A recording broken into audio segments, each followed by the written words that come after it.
que é a dor e as suas escolhas. Amém, queridos? A dor e suas... muito bem. Eu quero ler um texto com você. Esse texto vai nortear a nossa palavra. Ele vai trazer para a gente uma direção para que eu possa falar com vocês. O texto está lá em Mateus 26, capítulo 26, versículo 38. A Bíblia diz assim: a minha alma está profundamente triste. A ponto de quê? Vamos ler de novo? A minha alma está profundamente triste, a ponto de morrer. Disse ele. Ele quem? Ele quem? Jesus. Aí ele continua dizendo: fiquem aqui e vigiem comigo. Não se separem de mim. Fiquem ao meu lado. Isso é uma palavra muito séria para nós nessa noite. E nós precisamos, em nome de Jesus, abrir o nosso coração para que essa palavra possa trabalhar dentro da nossa emoção. E dentro dessa emoção, Deus possa entrar e curar coisas que nós todos temos. Amém?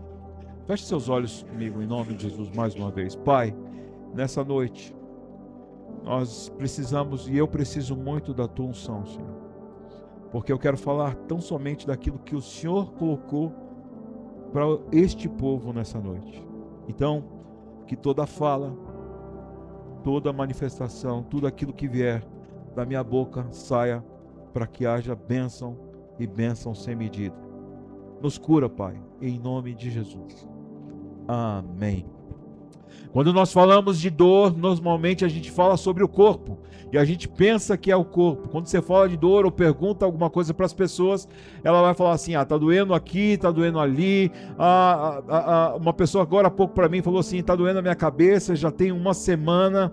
E nós queremos, como família do Senhor, declarar sobre as dores físicas, em nome de Jesus. Você pode falar isso comigo? Sobre as dores físicas, nós declaramos a cura em nome de Jesus. Amém, queridos? Eu creio muito no poder do Senhor, sobre a cura, sobre a enfermidade.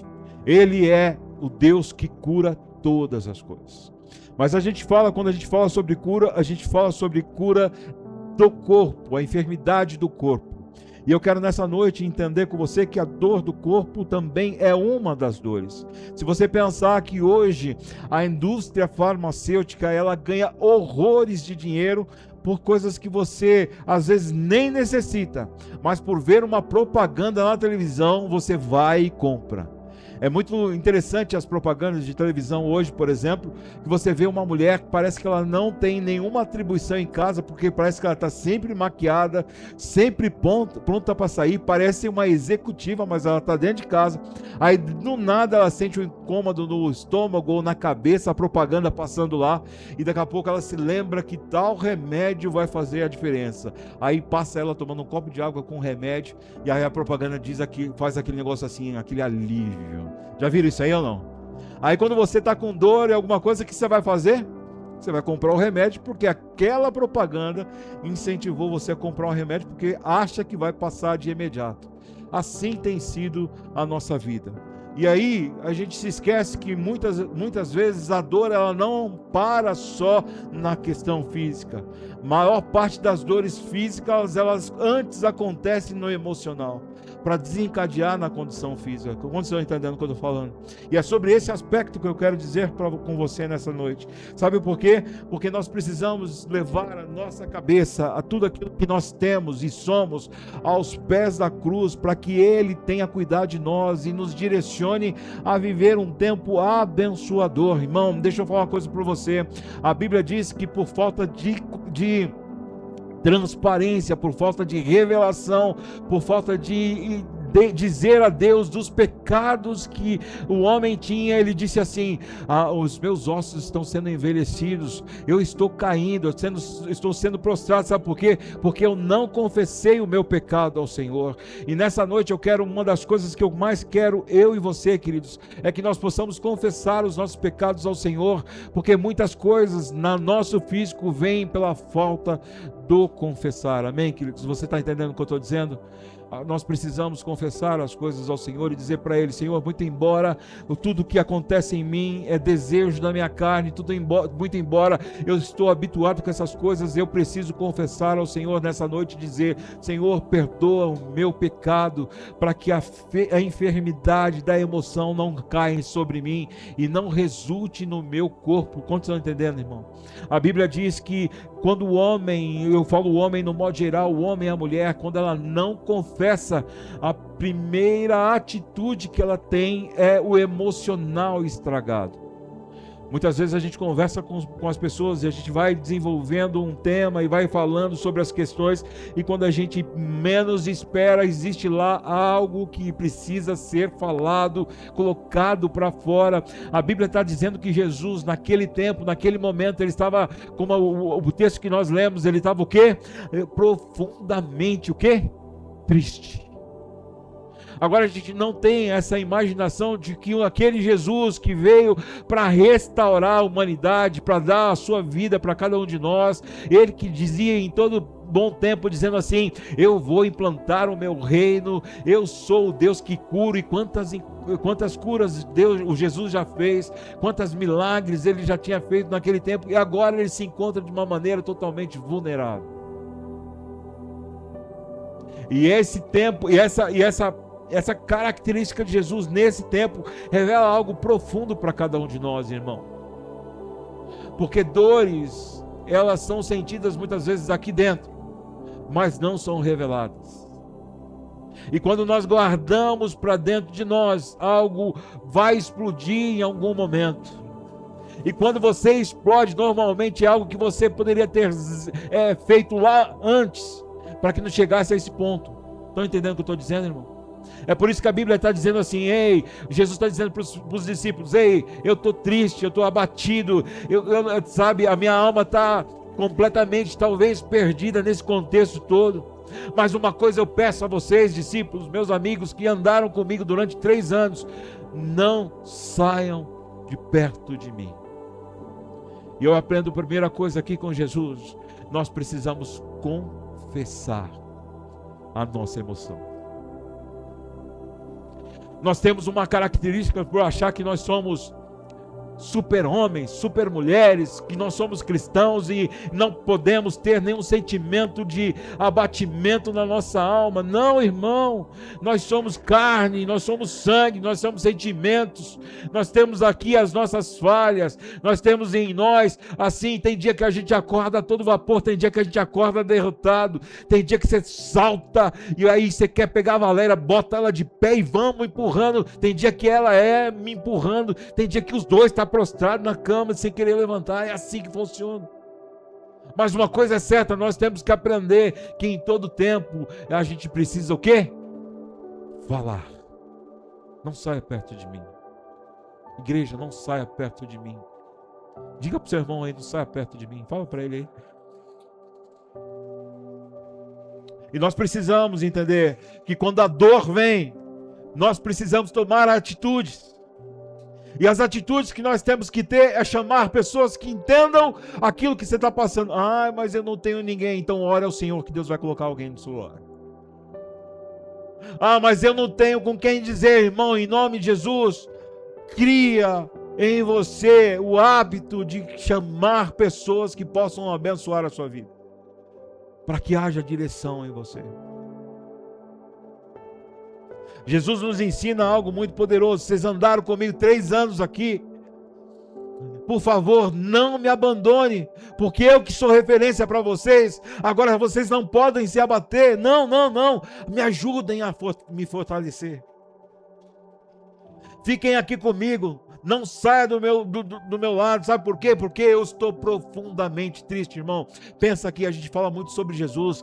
Ah, mas ele venceu a morte, mas ele passou por essas agonias, ele derramou sangue na cruz, ele foi vitorioso, ele pegou a chave do inferno lá e trancou tudo e falou assim: não, agora eu sou a ressurreição e a vida, eu venci a morte. E a gente começa a falar com Jesus, como se Jesus não passasse por nenhum perrengue.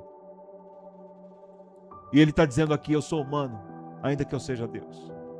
Eu tenho um sentimento, ainda que em mim está inserido o DNA da vitória, e não é diferente de você, irmão. Em você existe uma coisa chamada selo da promessa, que é o DNA que te guarda, te faz vencedor e faz você prosperar mesmo em meio às dificuldades da vida.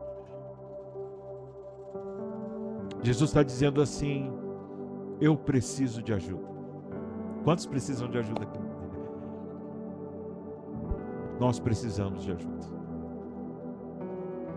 E confessar é algo que está muitas vezes longe do nosso querer. Porque a gente chega nas pessoas, é evidente que a gente não vai toda hora falar: você está bom? Não, não estou bem. Ah, você está bem? Não, não estou bem. É evidente, mas com aqueles que você tem mais confiança, sente-se à mesa para dizer assim: a minha alma está profundamente triste e eu preciso de ajuda. Nós que somos pastores, irmãos, muitas vezes nós não temos a quem recorrer. Sabia disso? Sabia disso? Vocês sabiam disso? Algumas vezes nós choramos sozinhos, algumas vezes nós engolimos, algumas vezes nós desnorteamos a vida e a gente fica sem saber para onde ir. Mas quando nós falamos e confessamos ao Senhor aquilo que é necessário para a nossa vida, Ele vem ao nosso encontro. Aí vem um amigo, fala alguma coisa, aí vem o irmão da igreja, mesmo sem saber de nada, nos traz uma palavra de refrigério. Às vezes a gente liga para um amigo pastor e a gente chora junto, um daqui, outro de lá. E a gente dá suporte um para o outro, e a gente vence na vida. A grande questão é que as dores, às vezes, elas parecem intermináveis. Às vezes a dor parece que não tem dia, ela não vai arraiar o dia. Quantos têm insônia aqui, em nome de Jesus? Alguém tem insônia aqui? Eu tenho. Esses dias eu dormi das 8h30 à meia-noite. E aí não dormi mais. Virei a noite, virei o dia e só fui dormir umas 11 horas da noite no outro dia. E parece que o dia, enquanto eu estava acordado, nunca ia chegar. Eu olhava para a janela escura. Eu olhava de novo para a janela escura e parece que nunca iria chegar o dia. Às vezes é assim a dor com a gente. Parece que nunca vai dar uma trégua. Ela sempre está ali, constante, dizendo para você: ei, eu estou aqui. Agora a pergunta que eu quero fazer para você é o seguinte: o que fazer diante da dor? O que nós podemos fazer diante da dor? A dor silenciosa é aquela que ninguém vê. Você ri, mas por dentro você está destruído. Você vai brincar, você está destruído. Você brinca com a filha, mal sabe ela que está dentro de você. Você conversa com o esposo, com a esposa, com o namorado, com a namorada, mas mal sabe eles o que está dentro de você. Você ri pela força dos outros, mas a sua própria força não tem condição de rir. São as dores silenciosas que só você e Deus sabe. Essas dores silenciosas, elas têm muitas vezes um porquê, e esse porquê que eu quero desenrolar com você nessa noite. Porque a frustração é algo que traz dor, sim ou não, irmão? Quando você se frustra, você fica automaticamente machucado pela frustração que você teve. Há dois personagens na Bíblia que eu quero conversar com você a respeito da dor. Os dois sentiram as mesmas dores, as mesmas angústias, mas tiveram direções opostas. Amém, queridos? E é isso que eu quero falar com você. A Bíblia diz que Judas se perdeu e ele teve dor. Por que Judas se frustrou? Por que Judas, então, depois de 3 anos encaminhada com o Senhor, pôde então se frustrar? Por quê? Porque ele queria que Jesus fosse alguém que pudesse melhorar a sua vida, inclusive financeira. Porque ele tinha uma expectativa que Jesus mudasse toda a forma dele para poder satisfazer aquilo que Judas era. Porque no meio do caminho, Judas, ele entendia que Jesus ia mudar toda a configuração da sua palavra como reinado, ia trazer o seu reinado para este mundo, quando na verdade Jesus sempre deixou muito claro: o meu reino não é deste mundo, é do mundo espiritual. E quando a Bíblia diz isso, Judas, ele não entendia, sabe por quê? Porque ele estava tão vidrado em melhorar a sua condição do que entender que Jesus era o rei do universo e de um outro mundo que não era o que ele via. Isso traz uma experiência muito grande para nós, sabe por quê? Porque Judas se frustrou porque ele não conseguiu o que queria. E isso passa por cada um de nós, sabe por quê? Porque quando você não consegue, você se frustra. Porque quando você não entende que Jesus, ele está além daquilo que você tem no seu coração, porque Jesus pode dar muito mais além daquilo que nós imaginamos ou pensamos. Sim ou não, irmão? Sim ou não? Se Jesus pode nos dar além daquilo que nós imaginamos, por que nós limitamos o agir de Deus?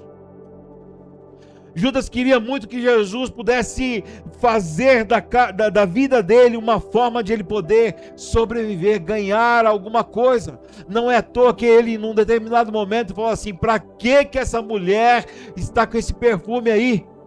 A gente podia vender esse perfume, ia ganhar uma grana com isso, ia guardar e dar para os pobres. Mas não era essa a intenção dele. Qual era a intenção de Judas?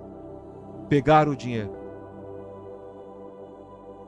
Porque quanto mais dinheiro na sacola de Judas, que cuidava de toda a organização do dinheiro, mais ele conseguiria roubar. Porque a Bíblia diz que Judas roubava.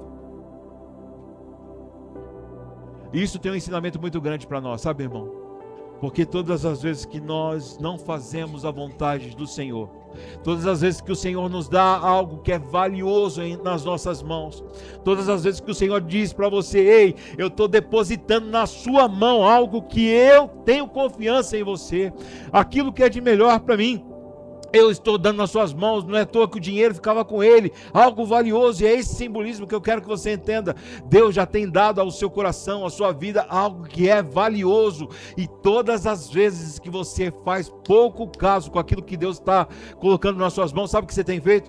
Igual a Judas, roubado aquilo que Deus tem colocado nas suas mãos. O que Judas tinha nas mãos? Aqui comigo, irmão. O que Judas tinha nas mãos? Com o quê? Dinheiro, valor, certo? O que Deus tem derramado sobre a sua vida? Um dom, um talento, uma pessoa para cuidar, o seu ministério para zelar, a sua fidelidade com o Senhor em todos os âmbitos da sua vida. E sabe o que você tem feito? Quando você não cuida, você tem o quê? Roubado aquilo que Deus tem colocado nas suas mãos. Ah, pastor, mas é uma palavra muito pesada. Eu estou falando de valor daquilo que Deus coloca na sua mão, irmão. Eu estou dizendo para você que tudo aquilo que está nas suas mãos, Deus confiou nas suas mãos para que você pudesse prosperar, fazer daquilo ainda maior. Mas quando você usa daquele artifício para o seu benefício, você está o quê então? Roubando a Deus. Quantos estão entendendo o que eu estou falando? Para não sair daqui dizendo: não, o pastor falou que me chamou de ladrão agora. Não estou chamando você de ladrão. Eu estou dizendo para você que se você não cuidar daquilo que Deus está colocando nas suas mãos, sim, você está roubando algo que é precioso das mãos do Senhor. Nós precisamos entender, irmãos, que Judas, ele trazia para ele, todo esse contexto. E dentro das frustrações da vida, nós temos 3 etapas. Quantas etapas, irmãos? 3 etapas. A primeira é o roubo escondido. O roubo escondido. Nós não permitimos que Deus entre nas nossas áreas. Nós não permitimos que Deus toque em determinadas situações da nossa emoção.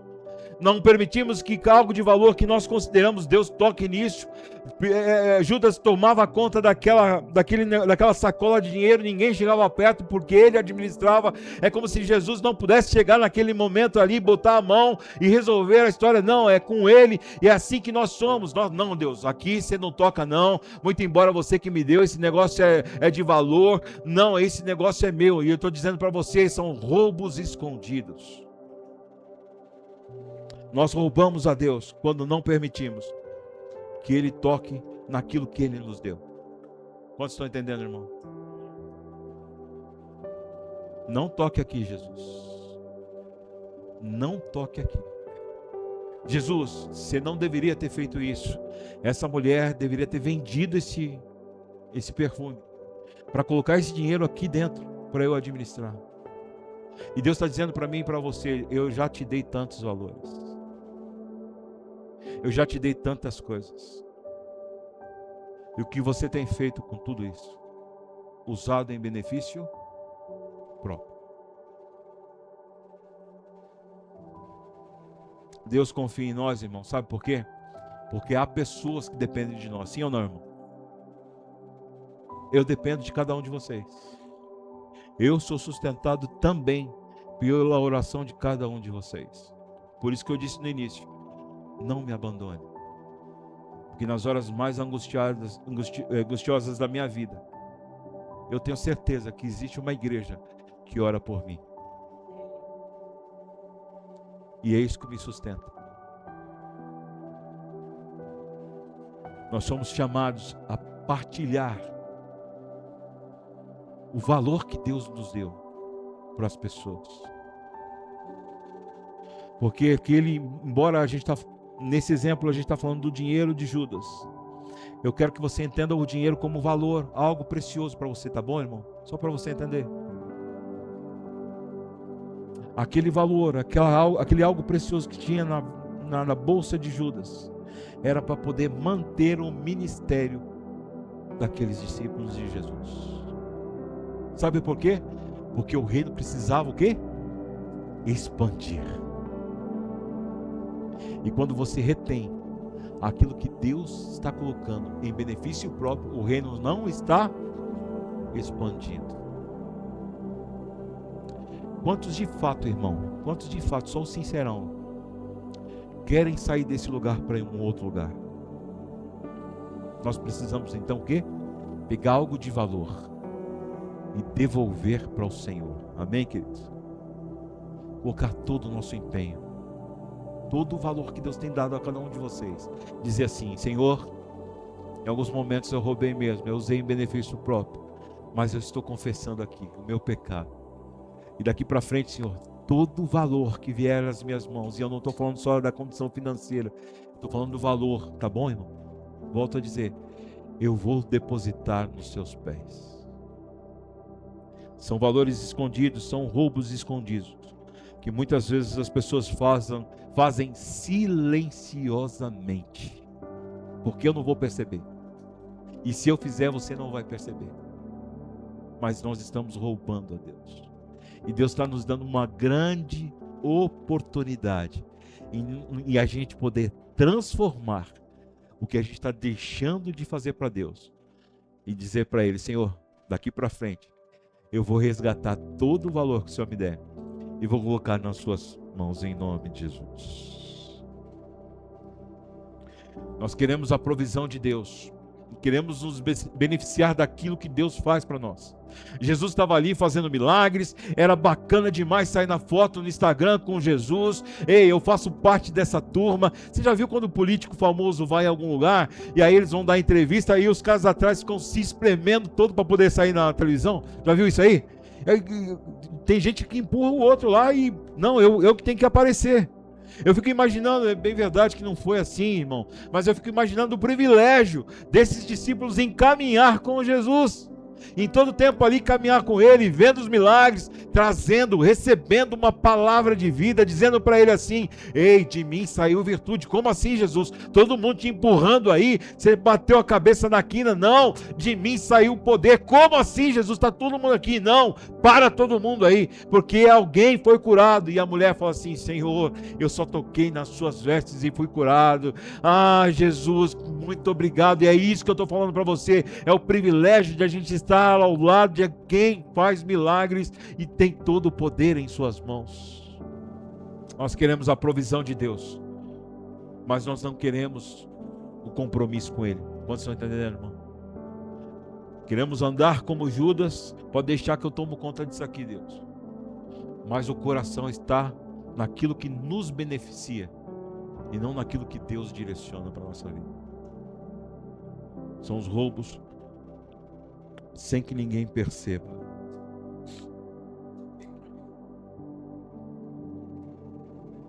Eu quero falar sobre algo também muito complicado nos dias de hoje. A primeira coisa que eu falei foi o quê?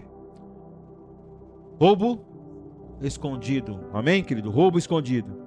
A segunda coisa que eu quero falar com você é sobre a crítica espiritual disfarçada. Há uma frase aí, Valéria, a primeira frase, a frase diz assim: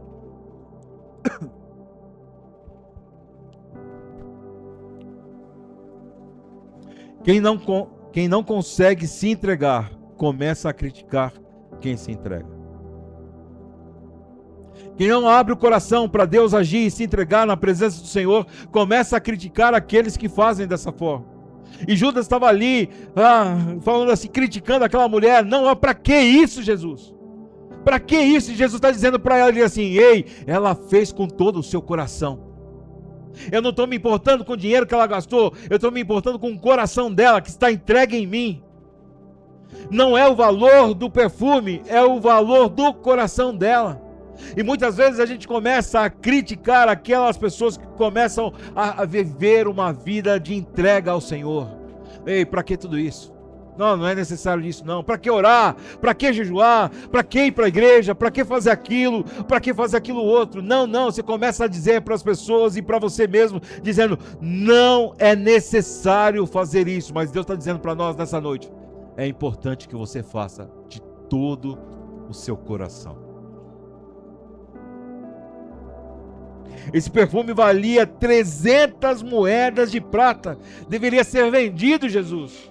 Mas não é o valor do dinheiro, é o valor que está empregado no coração dela. É por isso que eu quero dizer para você nessa noite, irmão e minha irmã, em nome de Jesus, pare de não se entregar, se entregue verdadeiramente ao Senhor. Diga para Ele: o meu coração está rasgado na Tua presença, Senhor. Muito embora nós cantamos agora dizendo: não é o valor que eu tenho, não tenho nada para te entregar, tudo em mim é simples, mas o meu coração eu posso cantar aleluia, graças eu te dou, Senhor. Bendito é o Senhor na minha vida. Senhor, é o Senhor que me sustenta em todo o tempo, é o Senhor que coloca em mim a força necessária para vencer as segundas-feiras da vida. Senhor, é o meu coração entregue. Senhor, nada eu tenho para te entregar, mas o meu coração está na tua presença, em nome de Jesus. Pare de criticar a você mesmo e aos outros que estão aí se empenhando em se entregar e não estão ligando nem de nenhuma forma para a torcida. Pelo contrário, eles estão dizendo para eles mesmos assim: não importa o que o meu vizinho do lado esquerdo ou direito pensa, o importante é que o meu coração está na presença do Todo-Poderoso. Quem critica não consegue se entregar. Sabe por quê? Porque é um impedimento. Sabe por que ele não consegue se entregar? Porque o coração está voltado para as suas questões, para as suas coisas, e pensando em si mesmo. Mas nessa noite, irmão, se há alguém no nosso meio, ou se há alguma área na sua vida dentro desse contexto, eu sei que Deus vai transformar em você. Você vai sair daqui em nome de Jesus transformado pelo poder e a graça dele. E você vai viver histórias tremendas na parte do Senhor. O que seria mais útil?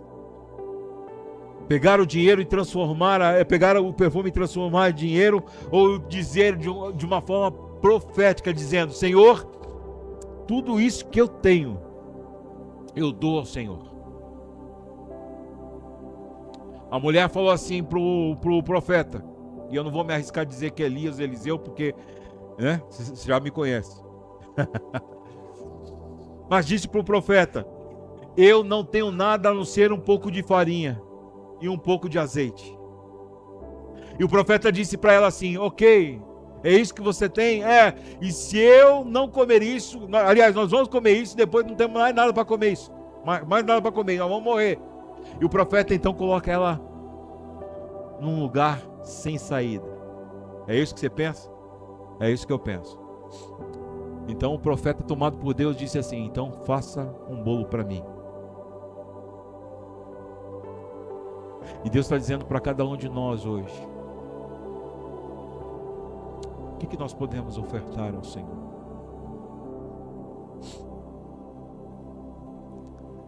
Porque quando você não tem nada,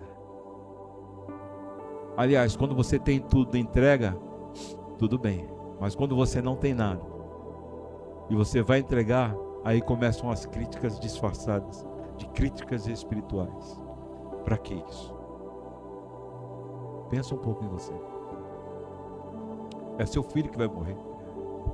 É você não tem mais saída. Isso é o mínimo que você tem.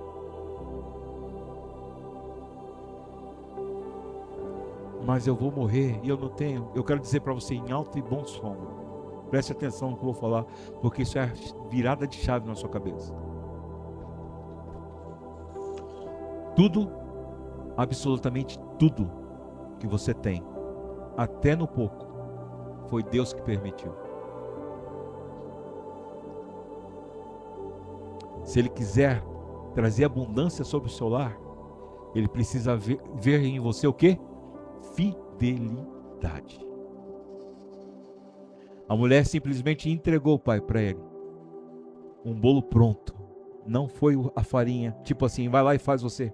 Não, peraí, eu vou voltar para dentro da minha intimidade, porque lá eu conheço as panelas, lá eu conheço o fogo, lá eu conheço a forma de mexer. Eu vou mexer tudo e vou te entregar o bolo pronto. Sabe o que isso significa para a gente, irmão? Que muitos vão te criticar quando você começar a trabalhar para o Senhor.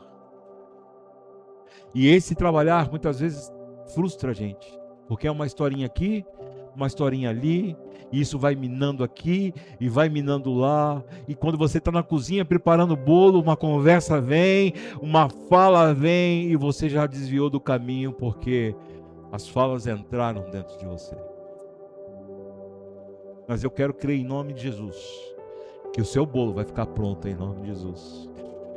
As falas e as distrações, elas não farão parte da sua vida. As críticas passarão longe do seu coração, sabe por quê? Porque você vai estar tão focado em fazer o que Deus está determinando, que a única coisa que você vai ver na sua vida é o óleo transbordante sobre a sua casa.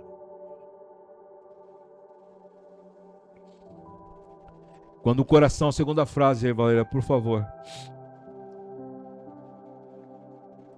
Quando o coração se afasta, a boca começa a criticar aquilo que antes admirava. Você estava tão cheio de Deus, falando tantas coisas do Senhor, mas por um momento você se afastou.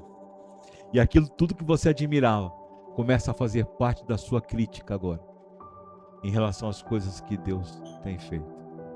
Quando você estava cheio de si, cheio de Deus, aliás, naquele momento, o fervor de Deus dentro de você, você podia estar no perrengue que for, você estava glorificando, dizendo para Deus todas as coisas, mas bastou dar um passo para trás, que aquele momento, mesmo em meio a perrengue, agora se parte de você críticas em relação ao que o Senhor tem feito. Nessa noite, nós vamos agora tirar toda a crítica disfarçada como algo espiritual. A resistência em se manter na crítica, ela pode ser destruída pelo poder de Deus em nome de Jesus. Amém, queridos? Diga comigo assim: roubo escondido, crítica disfarçada. Agora preste atenção, não há nada tão ruim que não possa piorar. Sim ou não? Aqueles que pensam em si, a frustração aparece de uma forma tão avassaladora dentro dela, que ela já não tem mais condição de poder se guiar e viver o extraordinário de Deus. E quando isso acontece, você se frustra, você não quer mais a presença de Deus, você já não quer mais estar em comunhão, você já não quer mais viver o extraordinário de Deus, você não sente mais a presença do Senhor. O que falam em relação a Deus para você, você resiste, você já fala que não tem mais sentido para a sua vida, você diz para as pessoas, não, isso é do passado, isso já não me faz mais, eu penso diferente, e isso começa a entrar dentro de você, sabe por quê? Por conta de uma frustração, que você achava que Deus iria fazer o que você quer, e quando Ele, na verdade, precisa fazer em você o que é melhor para você. A Bíblia diz que Deus tem em relação à nossa vida, planos de paz e prosperidade, planos que são maiores daquilo que nós pensamos. Se você pensa, irmão, desse tamaninho assim, Deus está dizendo para você, eu penso dessa forma. Se você pensa algo pequeno, Deus está dizendo para você, mas eu tenho as janelas do céu para derramar sobre a sua vida. E se você continua pensando que você vai chegar até o 2º grau, 3º grau, ou até uma faculdade, não, Ele está dizendo para você, se capacita, porque amanhã eu posso te colocar numa empresa muito grande. Ei, se você está pensando que as coisas na sua vida podem ser minguadas, Deus está dizendo para você assim, se você continuar crendo no meu nome, se você começar a continuar profetizando que na sua vida haverá bênção, eu vou transformar a sua vida, eu vou transformar a sua casa, e tudo vai ser diferente. Sabe por quê? Porque o seu coração não está pautado na frustração, pelo contrário, o seu coração está pautado naquilo que Deus quer derramar sobre a sua vida. Judas estava assim, eu me frustrei, eu pensei que Jesus iria revolucionar essa história, eu pensei que ele ia sair como o político mais desejado da história, eu pensei que ele, com o seu poder, como ele fez tantos milagres aqui, ia poder agora dizer para as pessoas assim, eu vou transformar tudo isso aqui. Não, agora eu estou vendo um Jesus dizendo assim que ele está triste, totalmente triste a ponto de morrer. Que história é essa? Não, sabe de uma coisa? Eu vou cuidar da minha vida. E a maior parte das pessoas, quando a gente conversa, que estão frias e espiritualmente falando, sabe o que elas falam? Eu estou cuidando da minha vida. Agora eu vou cuidar um pouco de mim. Agora a história é diferente, porque eu tentei e nada aconteceu. Ei, eu quero dizer para cada um de nós precisamos sair dessa esfera de achar que o nosso Deus é o nosso servo, que Ele precisa fazer aquilo que nós achamos que Ele deve fazer, e nós precisamos nos orientarmos e vivermos como servos dEle, dizendo, Senhor, o que é que Tu queres que eu faça? Assim eu farei. Judas, ele queria Jesus como um servo. E quando Jesus disse assim, não, eu não sou deste mundo, eu preciso me entregar, ele falou, eu vou cuidar da minha vida. Se há pessoas em nosso meio que estão vivendo algo parecido, irmão, em nome de Jesus, Jesus está dizendo para você nessa noite, eu dei oportunidade para Judas, e hoje eu estou dando oportunidade para cada um de vocês. Ah, mas como Jesus deu oportunidade para Judas? Tudo bem, a Bíblia diz que ele foi aquele que se perdeu porque estava escrito, mas uma coisa revela o DNA da pessoa, a essência da pessoa. No perrengue, as pessoas dizem assim, eu não quero mais saber de Deus, eu vou cuidar de Deus, eu vou cuidar de mim mesmo, eu não quero mais saber de nada. Sabe o que acontece agora? Eu vou caminhar o meu caminho, eu vou viver a minha história e não quero nem saber. E aí, o que mais importa é viver do lado desse Jesus que está sendo entregue, aí está que nem um coitado cheio de angústia, ou eu vou viver a minha vida? Não, você quer saber? Eu vou pegar essa grana aqui e vou vazar no mundo.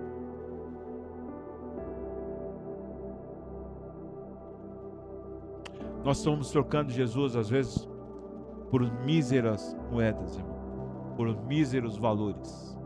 Estão entendendo o que eu estou falando, irmão? Sabe por quê? Porque nós nos comportamos como gente mimada. Porque Deus não nos deu, e agora a gente vai fazer biquinho para Deus e dizendo assim, você não me deu? Então tá. Aquilo que você mais me deu de valor, eu vou tomar para mim e eu vou cuidar eu mesmo. Quantos estão entendendo o que eu estou falando? Eu creio, irmão, como eu estou te vendo aqui, eu creio que Deus está trazendo ao seu coração exatamente os valores que você precisa colocar nos pés do Senhor nessa noite.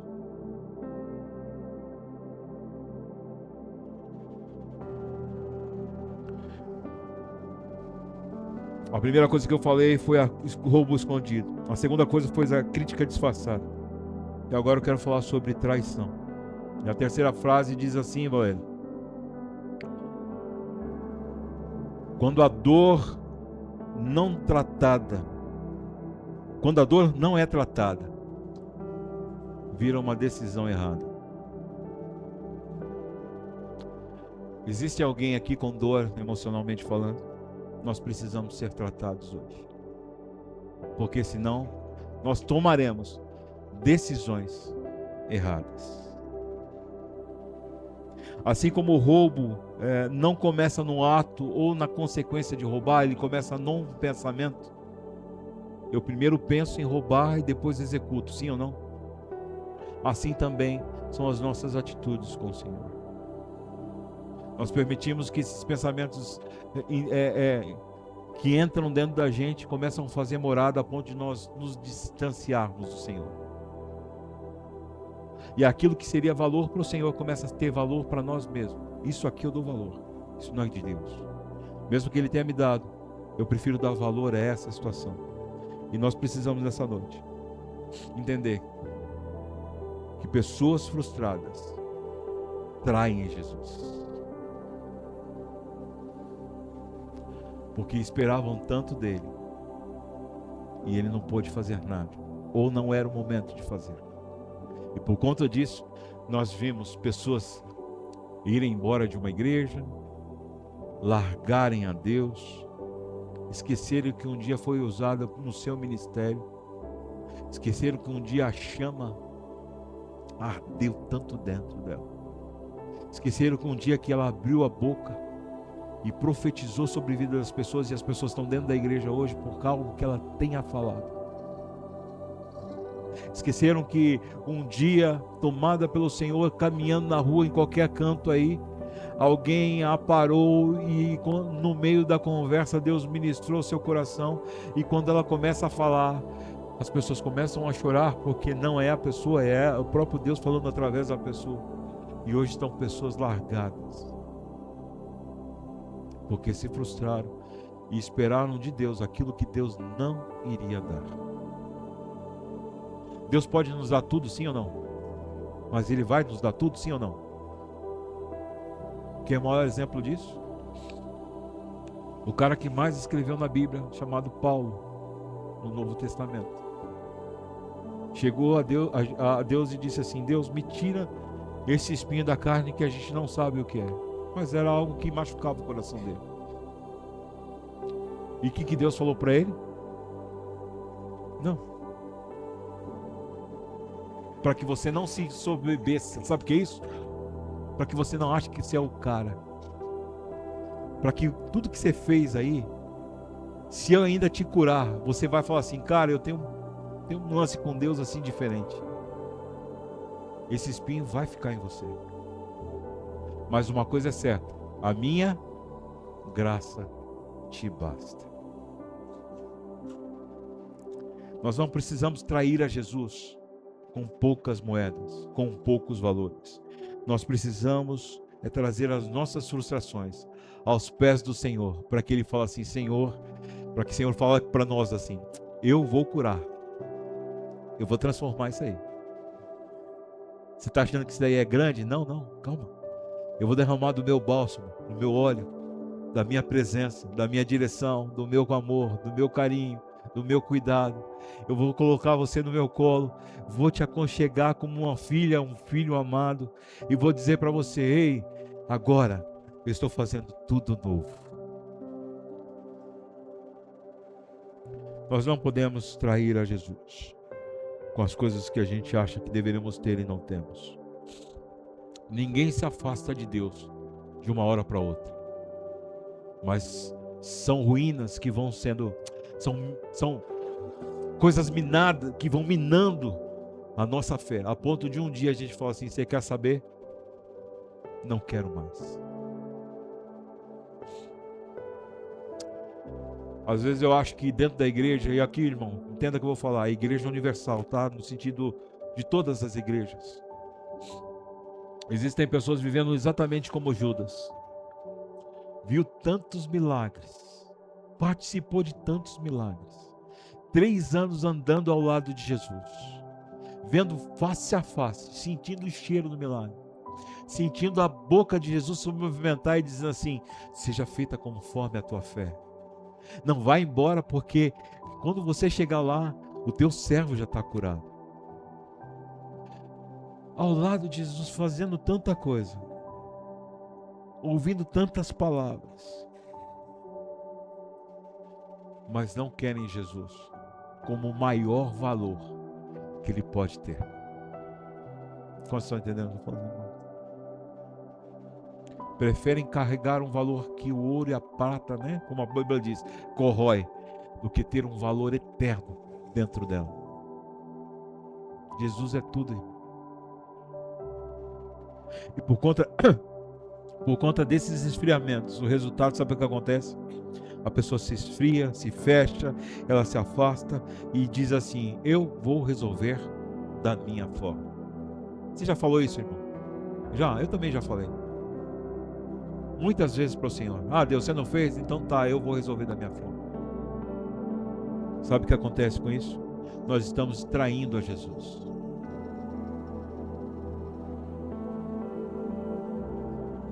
Há uma coisa muito interessante, irmão, que eu quero tentar ir mais rápido, porque teria muita coisa para falar.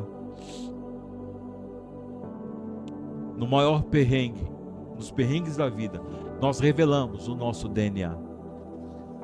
O que passa dentro do nosso coração. O que o coração fala através da sua boca. Então Judas chega diante de todo mundo e fala assim: já que eu vou resolver minha vida, eu vou vender a informação de Jesus. E foi lá e negociou a informação e falou para os caras assim: quando eu chegar naquele lugar, eu vou dar um beijo naquele homem. Porque o beijo é intimidade, sabia, irmão? Sabia disso? O beijo é intimidade. O beijo é algo que a gente tem liberdade na pessoa. Então Judas chega lá, eu falo assim: eu vou beijar a Jesus, e quando eu der um beijo nele, vocês saberão que é ele. E isso tem um significado tão grande para nós, irmão. Sabe por quê? Porque dentro da nossa traição com Jesus, ainda nós beijamos ele e dizemos: Senhor, está tudo legal, eu sou teu amigo, eu estou pertinho de você, Jesus, estou te beijando. Não, você é meu parceiro, Jesus, eu estou aqui contigo.